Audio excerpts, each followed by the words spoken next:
ពីមួយគ្លាគ្រាផ្ដាំស្នេហ៍គឺជាការរងចាំស្នេហាគឺជាទនកម្មដែលគ្មានអ្នករំលែកទូដឹងមុនថាគ្មានលទ្ធផលក៏ទ្រពដល់ក៏ហុកទាំងទឹកភ្នែកចង់គុំដោនញញែករងចាំចំណែកគេរលប់ស្នេហាដល់ពីបាំងយល់ទទួលព្រោះអាណិតពេលបេះដូងបានជិនស្និទ្ធ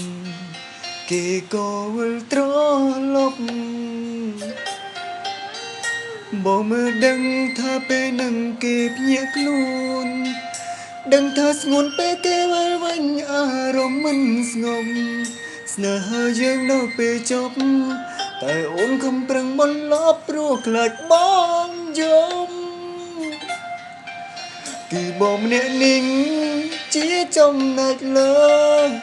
គឺបងម្នាក់នេះឲ្យអូនទទួលថើបទឹកភ្នែកអូនដែលហូរកាត់ពួល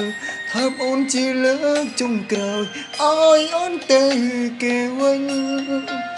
បងចំណែកលើអូនជ្រឹងគេចុងបងចំណែកលើគួរតែចាក់ចេញពីស្នេហ៍ពិតដែលបងចុះចាញ់គឺដើម្បីបំពេញស្នេហ៍ពិតអូន